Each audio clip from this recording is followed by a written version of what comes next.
4, 3, 2, 1, watch me.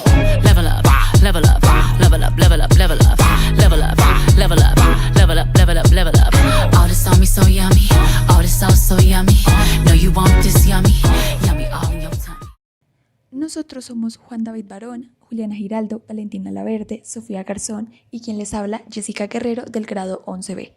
El día de hoy vamos a hablar sobre el alpinismo y en la siguiente investigación podremos analizar los impactos de los factores ambientales, físicos, biológicos y químicos en un deporte tan complejo como este. En la investigación se hará énfasis en las medidas necesarias que se deben tomar para garantizar la precisión del deporte y evitar repercusiones negativas que afecten el organismo del individuo y del ecosistema que lo rodea. Además, daremos respuesta a la siguiente pregunta-problema. ¿Qué pasaría en el organismo de un alpinista neófito si llega a escalar grandes alturas en condiciones ambientales desconocidas? Primero, para tener ciertos conceptos claros, vamos a tener en cuenta las técnicas del alpinismo y el equipaje que es necesario. El piolet se empuña con una sola mano, colocando la palma sobre la cruz y los dedos índice y pulgar a cada lado de la hoja. La punta de la hoja siempre debe estar hacia adelante y separada del cuerpo. Este debe clavarse con fuerza en la nieve para que esté bien y sirva de apoyo. Existen diferentes técnicas de progresión o de este uso en función de tipo de pendiente y de nieve que debemos afrontar. Durante los ascensos, adecuarnos la técnica más conveniente por la inclinación del terreno. En esta encontramos pendientes suaves, que es con menos de 30 grados y con nieve blanda. Se utiliza la técnica del piolet vasto. La técnica es la misma del senderismo realizada por las setas para superar la ladera. Se clava el piolet cada 2 pasos cuando el pie del monte esté adelantado. Para realizar un giro se clava energéticamente el piolet sujeto con las 2 manos. Se colocan los pies en posición de equilibrio formando una V con el pie de monte marcando una nueva dirección. Las segundas son pendientes más suaves de 30 a 40 grados y nieve más dura. También se puede utilizar la misma técnica, aunque también es factible la técnica del piolet escoba, que consiste en caminar de la misma manera, pero sin levantar el piolet al dar la zancada. Debemos empuñar el piolet con la mano del Valle de la Cruz y sujetarlo con la mano del monte próxima al regatón, que deberá ir rozando o barriendo la ladera sin despegarse de ella. Las pendientes moderadas con nieve dura son más importantes ya que el mango no penetra y corremos mayor riesgo de deslizamiento. Utilizaremos la técnica de piolet apoyo. Se clava el pico ayudando sobre la cabeza y la pala con una mano, mientras mantenemos el equilibrio sobre la nieve con la otra mano. El pico nos sirve a la vez de autoseguro y apoyo. Las pendientes muy fuertes, cuando su inclinación es mayor de 50 grados con nieve muy dura, este tipo de pendientes podemos optar por realizar la técnica anterior de piolet apoyo o recurrir a la técnica piolet mango. Esta técnica consiste en ascender o descender de cara a la pendiente introduciendo la puntera de la bota a la nieve. El piolet se sujeta por la cabeza con ambas manos. La parte plana del mango permanece enfrente del escalador y se introduce el regatón verticalmente en la nieve, procurando clavar la mayor parte posible del mango. La tracción que se ejerza cerca de la nieve también puede cogerse la cabeza con una sola mano y colocar la otra en la parte superior del mango. Para los descensos, la técnica que se utiliza dependerá mucho del tipo de superficie con la que nos encontremos. Por lo general, con nieves ya restablecidas al mediodía y pendientes moderadas, suele ser suficiente la técnica del paso hundido. Esta consiste para andar en grandes zancadas a cara a la pendiente.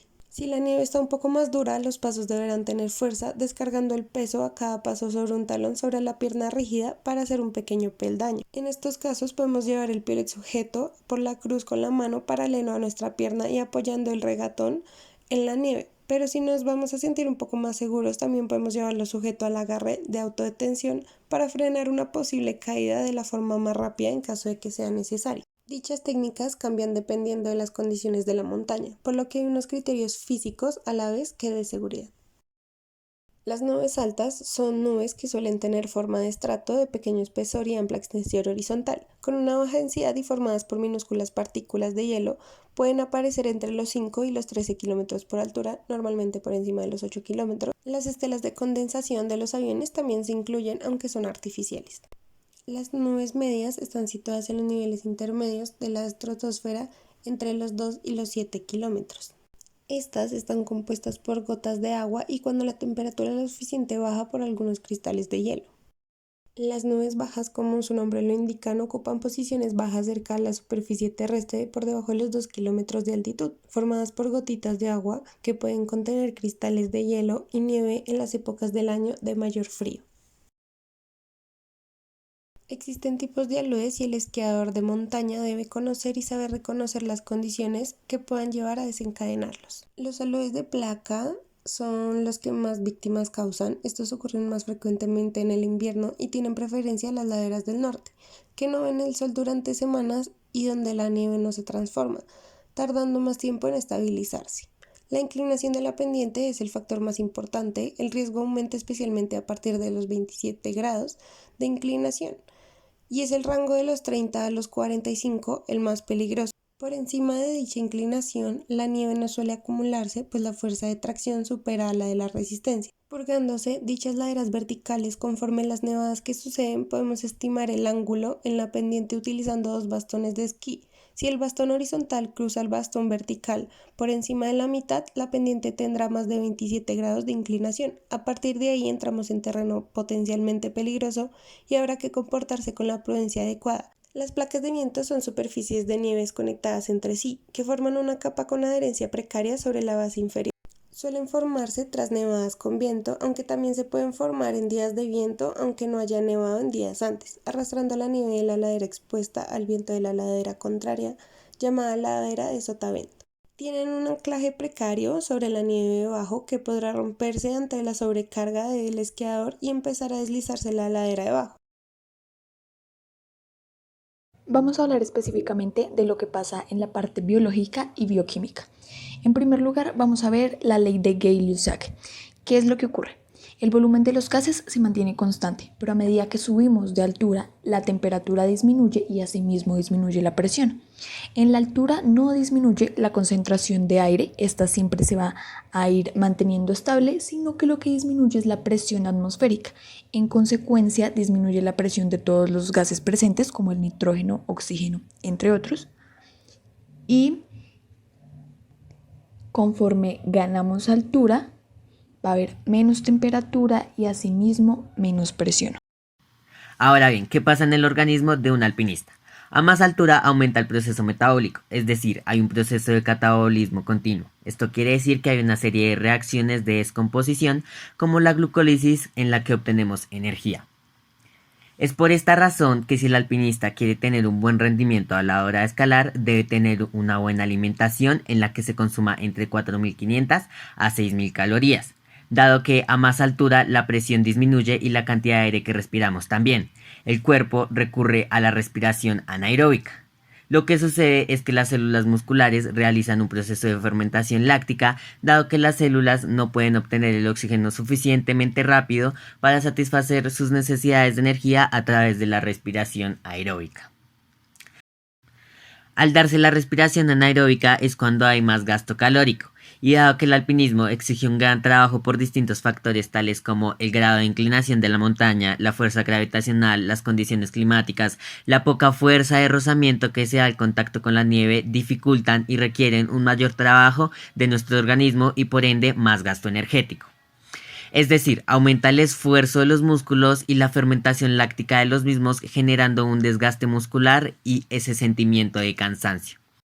Sin embargo, muchas veces el alpinista disminuye su masa corporal, dado que en grandes alturas aumenta el nivel de leptina, hormona que controla el apetito, y al mismo tiempo aumenta la rapidez del metabolismo, quemando más calorías en reposo sin contar las calorías que se gastan al momento de escalar.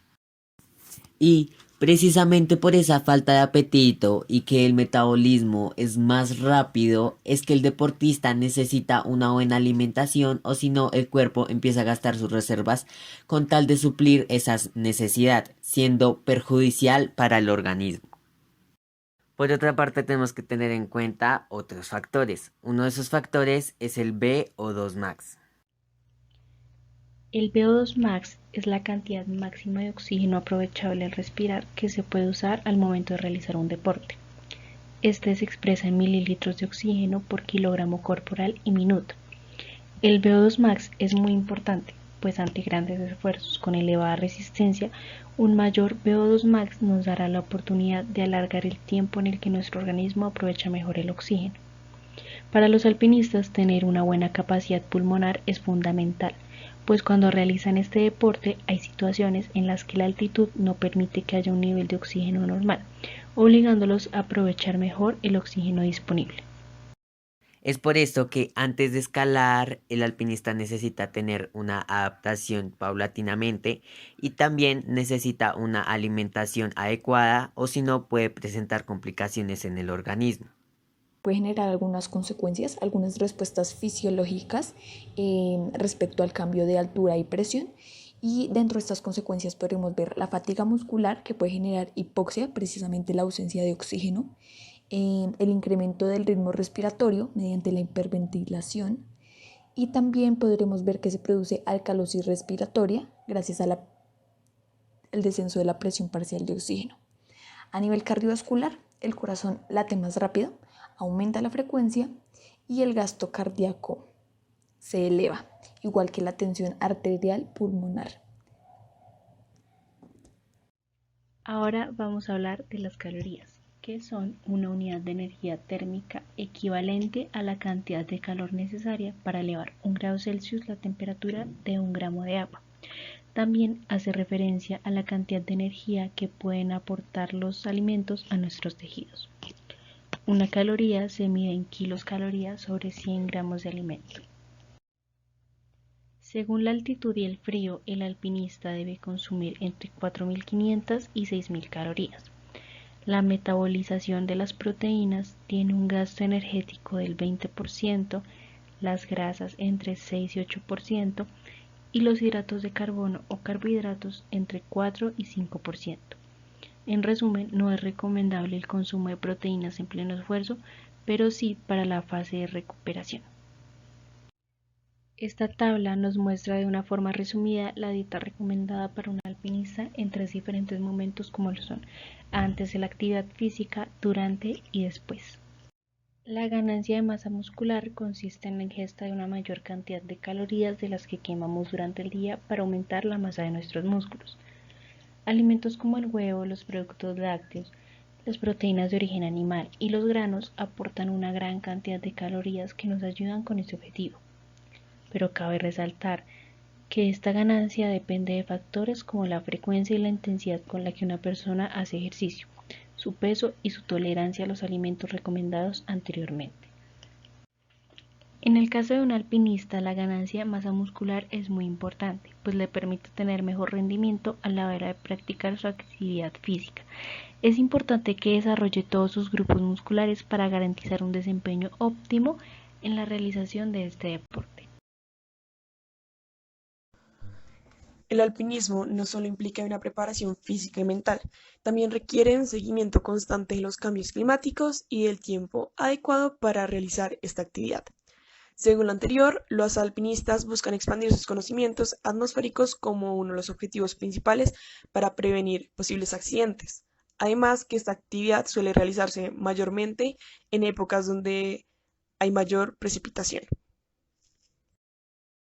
El clima presenta varios factores que influyen en la ejecución del alpinismo, como lo son la altitud y la temperatura, y las montañas y la precipitación. En la altitud y la temperatura, en las alturas, el aire tiende a bajar, esto ya que es menos denso. Las moléculas se encuentran en su mayoría separadas en comparación al nivel del mar, y como consecuencia de esto, estas tienden a chocar en menor cantidad, generando una muy leve producción de calor. De la misma forma, donde el aire es más denso, la temperatura es más alta. En cuanto a montañas y precipitación, el efecto de la sombra pluviométrica ocurre en el lado del sotavento de una cadena montañosa, y el aire marítimo puede atorarse en el aire barlovento de una cordillera, y por ello es incapaz de llevar el aire más frío al interior. Estos factores ambientales también pueden llegar a tener una repercusión negativa en el cuerpo del alpinista. Por ejemplo, en el caso de que estos se expongan a muy bajas temperaturas, los problemas derivados del frío no tienen un efecto inmediato sobre las personas y en muchas ocasiones sus primeros síntomas aparecen a los pocos días de haberse expuesto a bajas temperaturas. lo cual impide que se haga un diagnóstico de manera rápida y que la problemática aumente. Una de las principales consecuencias que tenemos al exponernos a estas temperaturas es de sufrir de hipotermia, que es cuando el cuerpo se encuentra a menor cantidad de los 35 grados centígrados y el cuerpo pierde más calor del que puede generar. Los síntomas de la hipotermia son el temblor, la confusión, la torpeza en los movimientos y dificultad de razonamiento. Sin embargo, existen unas medidas preventivas para evitar estados de hipotermia y otras patologías para la salud, como la aplicación en las épocas de frío de vacunas de la gripe y del neumococo en los colectivos más vulnerables, como lo son las personas mayores, enfermos crónicos y deprimidos inmunológicamente, para evitar los procesos respiratorios desencadenados por la aparición de bajas temperaturas. A lo largo del tiempo se logró identificar el impacto negativo que tiene un alpinista en la vegetación del planeta, principalmente en zonas con mayor actividad, teniendo un efecto negativo en cuanto a la disminución y alteración de biodiversidad que crece en estas zonas.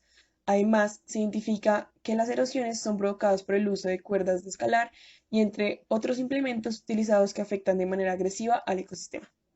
También se demostró que los escaladores han dejado como huella un cambio genético en las especies de la zona. Una de las zonas más afectadas son los acantilados vírgenes, nombrados así por su casi inexistente intervención humana. Estos cambios genéticos podrían afectar las capacidades de adaptación y supervivencia de las plantas, entre otros microorganismos, terminando de manera casi instantánea en su muerte. Pero también existen los montañistas ambientalistas, que son conscientes del daño que generan los ecosistemas y proponen, para proteger la vegetación autóctona de los acantilados, que algunos deben quedar fuera del alcance de los montañistas. En países como el Reino Unido ya se toman medidas para minimizar el impacto de los escaladores sobre áreas protegidas. En conclusión, y respondiendo a nuestra pregunta problema, ¿qué pasaría en el organismo de un alpinista neófito si llega a escalar grandes alturas en condiciones ambientales desconocidas?